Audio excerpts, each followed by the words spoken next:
बादलों से बंधा कारवां, उस पे तू आ घूम ले। पार भी कर रहे नादानियां, उनको तू आ चूम ले। आवाज दे मुझे मस्तियां, जाकर हर बूंद मैं पी लूं जरा। आवाज दे मुझे मस्तियां, जाकर हर बूंद मैं पी लूं जरा।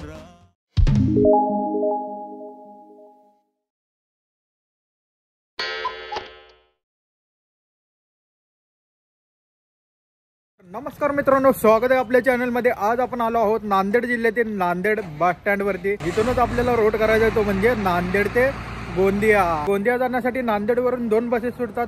पहिली जी बस सुटते ती 5:45ची, दुसरी बस सुटते ती 7:30ची। असा 2 शेड्यूल चालतो नांदेडहून गोंदियासाठी। आणि आता आपण नांदेड बस स्टँडला सध्या जो टायमिंग झालाय तो बरोबर 6 वाजलेले। तर आता आपण बघूया आपल्याला कोणती बस मिळते, 7:15ची बस मिळते की 7:30ची बस मिळते। दोन्ही गाड्यांचे मार्ग थोडेसे युनिक आहेत। पहिली जी गाडी जाते पुसद धारवा मार्गे, दुसरी गाडी जाते ती अरणी यवतमाळ मार्गे। आणि आपल्या प्रवासाचा जो अंतर असणार आहे तो 500 ते 550 किलोमीटरचा हा प्रवास असणार आहे। खूप लांब पल्ल्याचा मार्ग आहे। मराठवाडा विदर्भाला जोडणारा हा मार्ग आहे नांदेड गोंदिया। नांदेड वरून गोंदियासाठी जो शेड्यूल चालतो तो फक्त दिवसा। तर चला मित्रांनो, तुम्हाला मस्तपैकी नांदेड बस स्टँडचा परिसर दाखवतो। कशा प्रकारे हा नांदेड बस स्टँडचा परिसर आहे। पहाटेचे 6 वाजताचे दृश्य।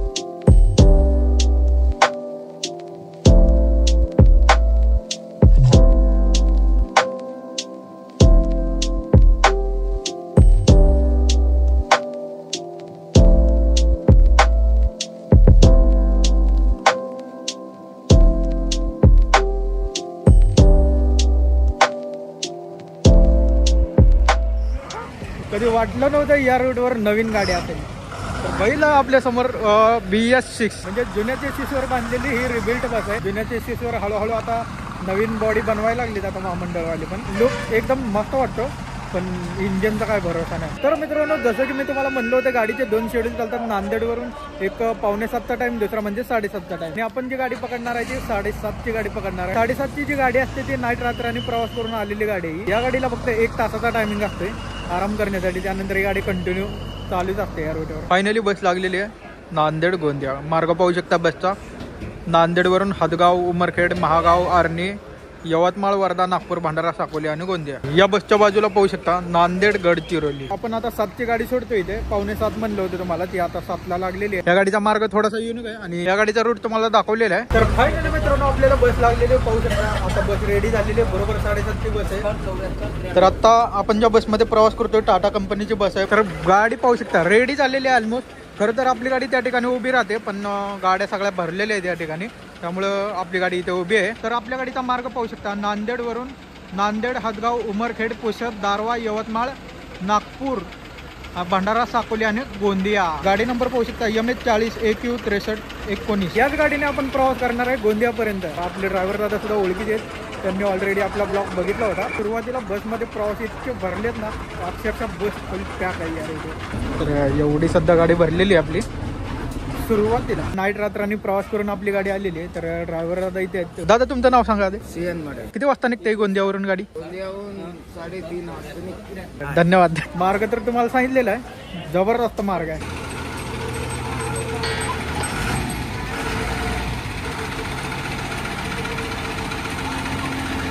तर चला मित्रांनो, मस्तपैकी प्रवासाला सुरुवात करूया। बघूया आजचा प्रवास कसा होतोय।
8:57 झालेत आपण पोहोचलोय हातगाव बस स्टँडला. हातगाव बस स्टँडचा हा परिसर आहे. सकाळी 9 वाजताचे दृश्य. नांदेड पासून आपण जवळजवळ 65 किलोमीटर अंतर पार केलेलं आहे. गेल्या वर्षी जो पावसाळ्यात आपण ब्लॉक केला होता या रोडवरनं, त्यावेळेस मी बोललो होतो की भयानक असं पाणी साचतंय इकडे. आणि आज पाहू शकता तुम्ही इथे ह्याचं कॉन्क्रीट रोड तयार होतं इथे, कॉन्क्रीट बेस. तर आपली आता इथं बस थांबलेली आहे आणि आता इथून आपली बस जाणार ते डायरेक्ट हातगाव ते उमरखेड. उमरखेड नंतर रोड थोडासा युनिक आहे. हातगाव ते उमरखेड जास्त काय अंतर नाही, जसं आपलं 14-15 किलोमीटर अंतर आहे. टोटल 6 फलाट असलेले बस स्टँड आहे. याच बस स्टँडवरून लांब पल्ल्याच्या बसेस सुटतात. पाहू शकता पंढरपूर असेल, सोलापूर असेल, अकलूज असेल, बार्शी, देगलूर. लोकल बसेस पासून लांब पल्ल्याच्या बसेस सगळ्या बसेस या बस स्टँडवरून चालतात. अजून एक गाडी माहूर परळी नांदेड विभाग माहूर आगाराची. नांदेड जिल्ह्यामध्ये टोटल 16 तालुके. नांदेड जिल्ह्यामध्ये तुम्ही कोणत्या तालुक्यामध्ये राहता नक्कीच कमेंट करून सांगा.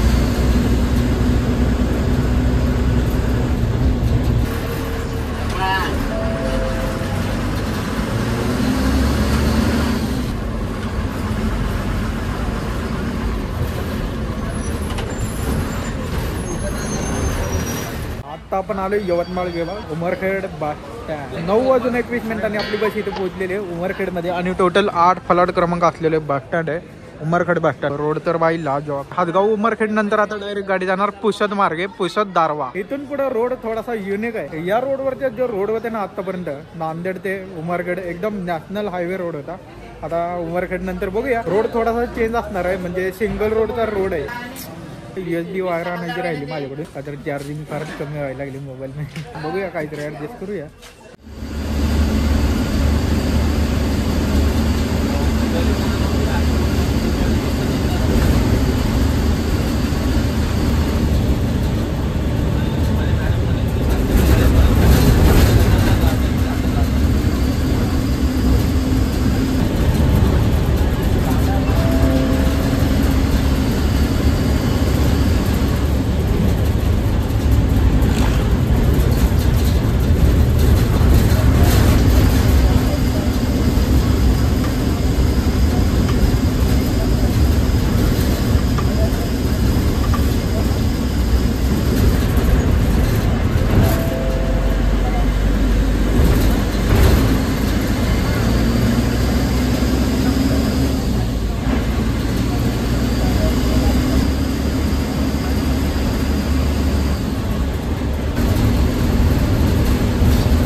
वाजला यवतमाळ पुसद बस स्टँडला आपण आलेलो आहे या ठिकाणी.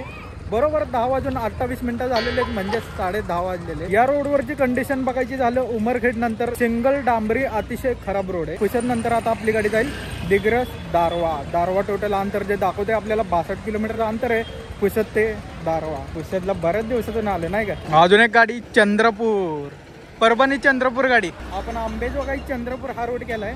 त्याच्यानंतर ही गाडी आहे परभणी चंद्रपूर. आपण या मार्गावरून हाच रूट केलेला आहे. आंबेजोगाई चंद्रपूर बघितला नसेल बघून या, मस्त ब्लॉग आहे, एकदम जुना ब्लॉग आहे. परभणी चंद्रपूर पेक्षा आंबेजोगाई चंद्रपूर हा रूट थोडासा लांब पल्ल्याचा आहे. मी गेल्या वेळेस ऐकलं होतं परभणी बल्लारशा वगैरे गाडी असते. सहसा प्रवासी चंद्रपूर पर्यंत प्रवास करतात, बल्लारशा पर्यंत कोणी एवढं जात नाही. कारण आपण या आधी पण रूट केलेला आहे, बल्लारशा पर्यंत गेलेलो आहे. तिकडे गाड्या मुक्कामी थांबतात. आणि आता आपली बस इथे थांबलेली आहे जिथं यवतमाळला जाण्यासाठी बसेस थांबतात. तुम्हाला बसेस दाखवतो कोणत्या बसेस आहेत. पहिली गाडी आली परभणी चंद्रपूर, त्याच्यानंतर एक स्लीपर बस आहे नागपूरला चालली ती बस पुसद आगाराची. आणि इथे आपली बस नांदेड गोंदियाच्या बाजूला पुसद अकोला गाडी. आणि बस स्टँडला गर्दी पाहिजे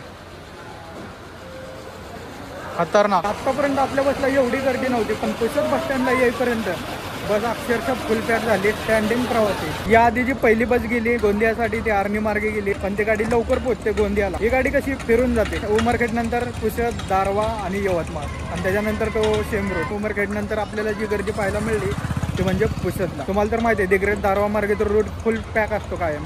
काय प्रवासी इतकं म्हणजे काय आता बोलू. सीटवर बॅग ठेवलेली ऑलरेडी, त्या सीटवर तिघ बसले. इकडे आले की हेच तुम्हाला पाहायला मिळेल. फायनली मित्रांनो केबल घेतलेली आहे, केबल मिळालेली आहे.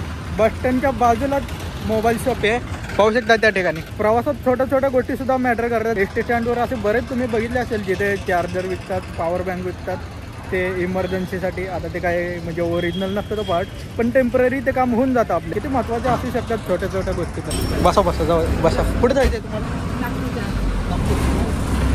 लवकर सीट करून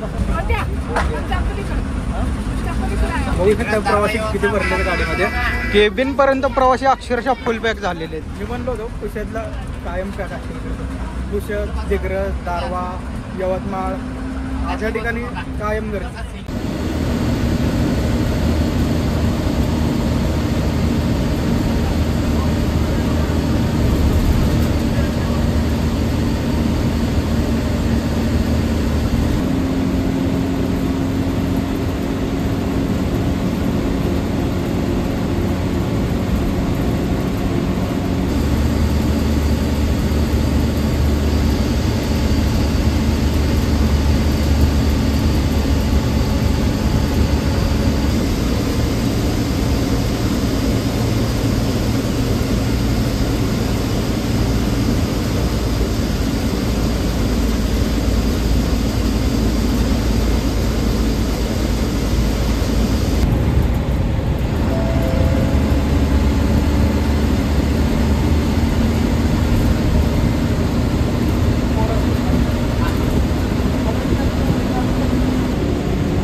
दरवाज्यात नाही का नाही.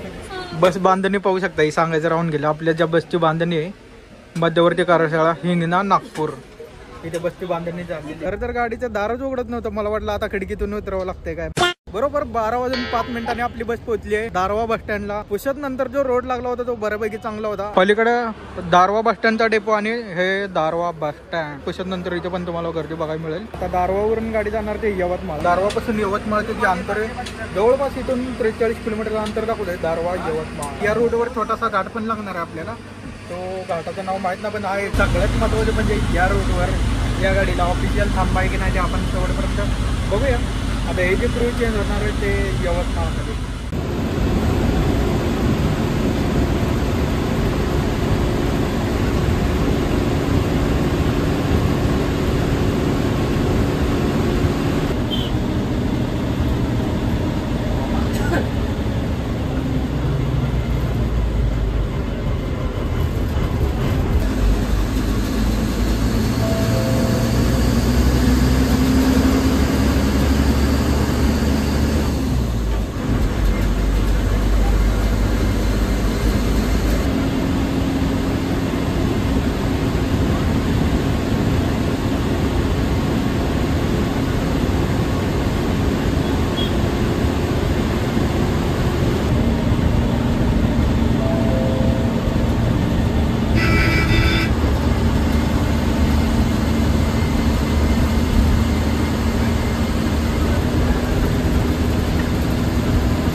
कॉटन सिटी म्हणून ओळखलं जाणारं शहर म्हणजे यवतमाळ. MH29. तर इथे आपली बस थांबलेली आहे. सगळे प्रवासी इथे उतरत आहेत कारण ही जी बस जाणार आहे ते डिझेल भरायला. आता आपल्या बसचे जे क्रू आहेत ते यवतमाळमध्ये चेंज होणार आहेत. जसं की मी तुम्हाला म्हणलं होतं कॉटन सिटी म्हणून ओळखले जाणार आहे यवतमाळ शहर, कारण या ठिकाणी कापसाचं उत्पादन खूप जास्त प्रमाणात तुम्हाला बघायला मिळेल. पुसद दारवा मार्गे प्रवास केला तर तुम्हाला बरेच असे कापसाची शेती पाहायला मिळेल.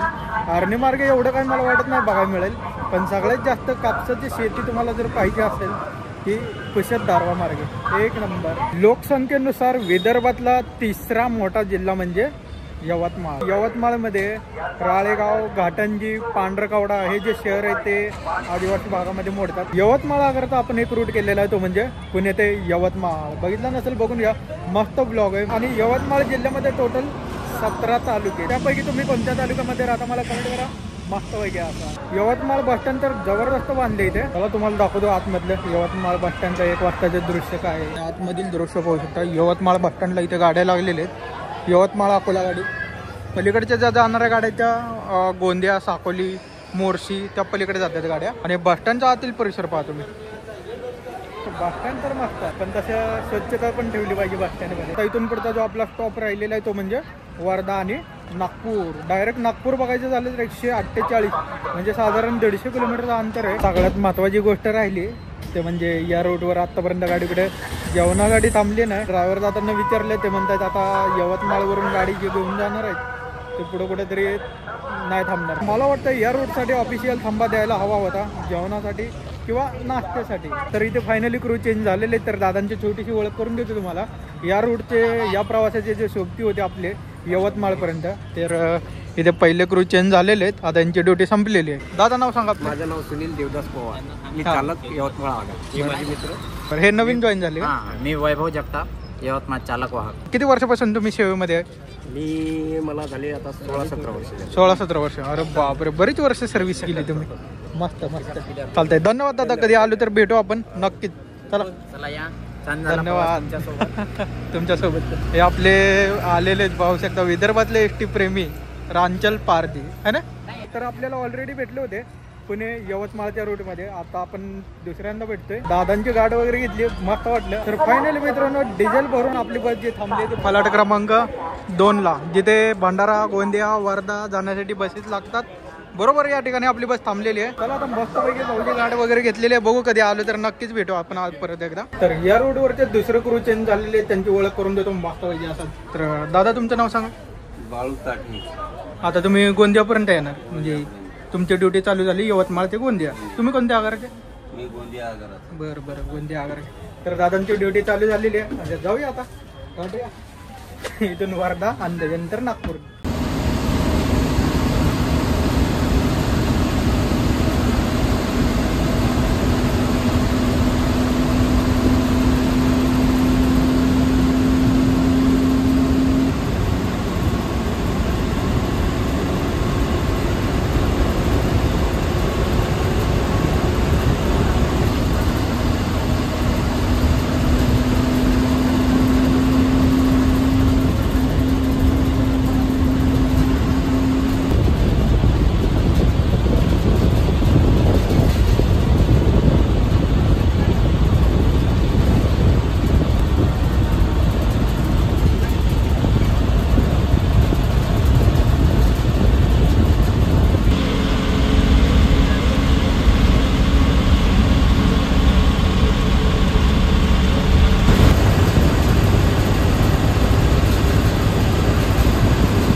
ठिकाणी 2:58 झालेले आहेत. आपण पोहोचलो वर्धा जिल्ह्यामध्ये. दुपारचे 3 वाजलेले आहेत या ठिकाणी. सुरुवातीला आलो होतो ना या एरियातलं फक्त हेच बस स्टँड मला जास्त आवडायचे, पण आता बरेच ठिकाणी चांगले चांगले बस स्टँड व्हायला लागले. तर आता आपण नांदेड पासून जवळजवळ 300 किलोमीटरचं अंतर पार केलेलं आहे. नांदेड ते वर्धा. इथून गाडी जाणार ते डायरेक्ट नागपूर बघायचं झालं तर 85 किलोमीटरचं अंतर आहे. वर्धा जिल्ह्यातलं हे वर्धा बस स्टँड. आणि आपली जी बस थांबली ती फलाट क्रमांक 1 ला, जिथे बुटेबुरी नागपूरला जाण्यासाठी बसेस लागतात.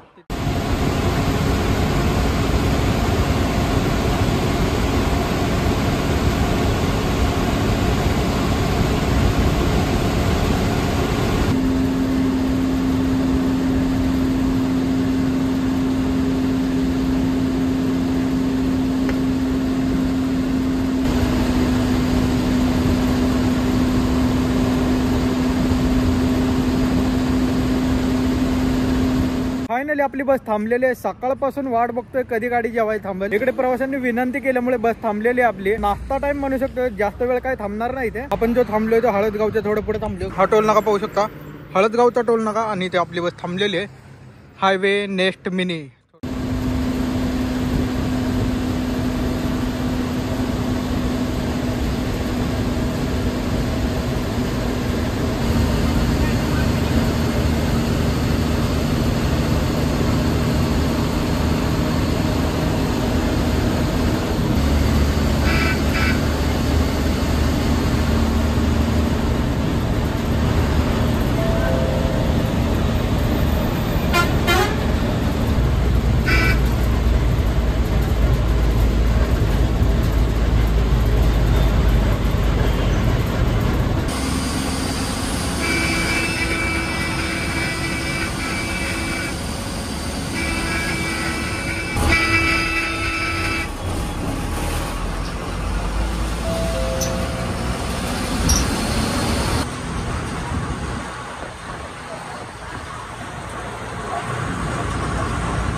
तर आता आपण आलोय संत्रा नगरीमध्ये. बरोबर या ठिकाणी 5 वाजलेले. पाहू शकता नागपूर बस स्टँडचा हा दृश्य आहे. आपण गेल्या वेळेस जो रूट केला होता नाशिक ते नागपूर, त्यावेळेस कॉन्क्रीटचं काम चालू होतं इथे.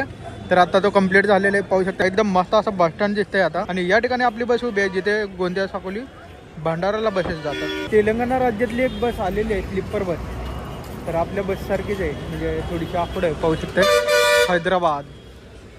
आणि आतापर्यंत या रूटवर जेवढे पण जिल्हे आले जिथून आपण प्रवासाला सुरुवात केली होती, नांदेड जिल्हा, यवतमाळ, वर्धा आणि चौथा जिल्हा म्हणजे नागपूर. इथून जाणार भंडारा आणि त्याच्यानंतर गोंदिया. असे टोटल 6 जिल्हे या रोडवर येतात. सगळ्यात महत्त्वाचं सांगायचं झालं तर आपल्याकडे जे तिकडे भाडं आहे पुसद दारवा मार्गे 815 रुपये फुल तिकीट, आपल्याला फुल तिकीट पडलेले गोंदियासाठी. आपण जर अर्नी मार्गे आलो असतो तर आपल्याला 770 रुपये एवढं आपल्याला फुल तिकीट पडलं असतं. आणि गोंदिया आगाराचे सगळ्यात लांब पल्ल्याचे 2 बसेस चालतात, ते म्हणजे लोणार गोंदिया आणि आपण जी बस पकडली ती नांदेड गोंदिया. या रोडवर पुसद नंतर पॅसेंजरची तुंबड गर्दी होती यवतमाळपर्यंत. यवतमाळ नंतर बऱ्यापैकी पॅसेंजर होते. आणि आता नागपूरला पाहू शकतात फुल पॅक झाली. महाराष्ट्राची उपराजधानी म्हणून ओळखलं जाणारं हे नागपूर शहर आहे आणि इथे कायम गर्दी असते. अरे बापरे, शिवाई बस नागपूर चंद्रपूर आग्राची. चंद्रपूर आग्राला सुद्धा बसेस मिळाले शिवाई बस.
अक्षरशः पोहोचता इकडे रात्र झाली. मला वाटलं दिवसा काहीतरी बघायला मिळेल आपल्याला. बघू पुढच्या वेळेस आपण नागपूर रायपूर हा रूट नक्की करणार आहे. त्यावेळेस तुम्हाला दिवसाचं वातावरण बघायला मिळेल. आता आपण भंडारा जिल्ह्यामध्ये बरोबर या ठिकाणी 6:50 झालेले आहेत. पलीकडचं जे प्लॅटफॉर्म आहे त्याचं कॉन्क्रीटचं काम चालू आहे, त्यामुळे सगळ्या गाड्यांची गर्दी इकडे जमलेली आहे. पाहू शकता इथे भंडारा ते गोंदिया जवळजवळ 100 किलोमीटर अंतर राहिलेले. रात्रीची वेळ असल्यामुळे तुम्हाला काही जास्त दाखवणार नाही. मेन स्टॉप आपण घेऊया, म्हणून मी इंस्टाला पोस्ट केली होती की गोंदियावरून नांदेड करू की नांदेडवरून गोंदिया करू. सगळ्यात जास्त ज्या पोस्टला लाईक आले त्या दिवसा प्रवास करा म्हणून.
बरोबर 8 वाजता आपली बस पोहोचलेली आहे साकोलीमध्ये.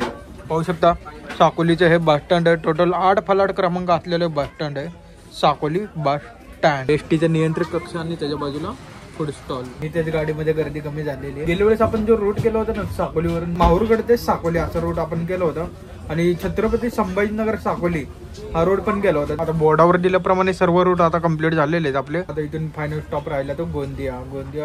साकोली ते गोंदिया 60 किलोमीटरचं अंतर आहे. मला वाटतं 9 साडेनऊ वाजून जातील गोंदिया पोहोचायला.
फायनली मित्रांनो आपण पोहोचलेलो गोंदिया बस स्टँडला. बरोबर या ठिकाणी 9:30 वाजलेले आहेत रात्रीचे आणि पाहू शकता कोणच नाही बस स्टँड वरती. सगळं सामसूम. मला वाटलं होतं इथं कोणच नसणार आहे. गेल्या वेळेस पण आलो होतो मी. एक पण प्रवासी तुम्हाला इथे दिसणार नाही. तर पाहू शकता संपूर्ण खाली आहे,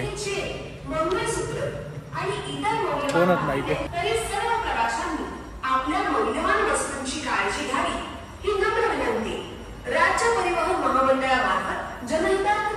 इथे एकट्या याचा विचार करत असेल इथून कुठलीच गाडी मिळणार नाही तुम्हाला. बघा असे हालत आहे. आत्ताशी तर 9:30 वाजलेत. ह्याच्यानंतर माहिती आहे किती रिस्क काम असू शकतं इथे थांबणं वगैरे. टोटल 13 फलाट असलेलं बस स्टँड आहे. आणि हे जे बस स्टँड आहे ते मध्य प्रदेश आणि छत्तीसगडच्या बॉर्डरच्या लगतच असलेलं बस स्टँड आहे. आणि इथून ज्या राज्याची जवळची सीमा लागते ती छत्तीसगड आणि मध्य प्रदेश. तर मित्रांनो अशा प्रकारे रूट चालतो गोंदिया नांदेड, नांदेड गोंदिया. वेळापत्रक पाहून घ्या कितीपर्यंत गाड्या इथे अवेलेबल असतात. सगळी माहिती दिलेली आहे इथे. आता इथून जाणार ते रेल्वे स्टेशन डायरेक्ट पकडणार आहे. थोडंसं काहीतरी खाऊन घ्या आणि रेल्वे स्टेशन दाखवतो तुम्हाला गोंदियामधलं. मस्तपैकी असं गरमागरम अंडा बुर्जी घेतलेली आहे आपण इथं प्रवासानंतर. ऑमलेट नंतर आता बॉइल्ड अंडी. जास्त भूक लागली का जर प्रवासात तुम्हाला माहिती आहे बिस्किट वगैरे खाऊन काही पोट भरत नाही. त्यामुळे म्हणलं आता घेऊया खाऊन बॉइल्ड अंडी. या मित्रांनो मस्तपैकी डिनर करायला. जे शाकाहारी आहे त्यांच्यासाठी वेगळा मेन्यू. बस स्टँड पासून 1.5 किलोमीटर अंतरावर रेल्वे जंक्शन आहे. पाहू शकता Gondia railway junction. Gondia to Nagpur तिकडे घडलेलं. बघूया ट्रेन कुठे लागते. नागपूर जाण्यासाठी 2 किंवा 3 फलाट क्रमांक. 75 रुपये आपल्याला एवढे तिकडे भाडं पडलेले. तिथून आता 130 किलोमीटर अंतर दाखवतोय ट्रेननं. तसं बसनं जास्त अंतर आहे. 150 किलोमीटर दाखवत होतो आपल्याला. 10-20 किलोमीटरचा डिफरन्स आहे, जास्त काय नाही. ज्यावेळेस आपण छत्रपती संभाजीनगर ते डहाणू हा ब्लॉक केला होता त्या ब्लॉकमध्ये बघा सगळे शेवटी डहाणू बस स्टँडला गाडी मिळाली नाही म्हणून आपण डहाणूच्या रेल्वे जंक्शनला गेलो होतो डायरेक्ट पुणे मुंबई. तर मित्रांनो तुम्हाला कसा वाटला नांदेड गोंदिया हा प्रवास. मस्तपैकी मला कमेंट करून सांगा. तर चला मित्रांनो हा ब्लॉग आपण इथे एंड करूया आणि भेटूया नवीन अशा मोठ्या लॉंग रूटवर. तोपर्यंत आपल्या चॅनलला सबस्क्राईब करा, लाईक करा आणि शेअर करा. भेटूया पुढच्या ब्लॉगमध्ये लवकरच. चला बाय.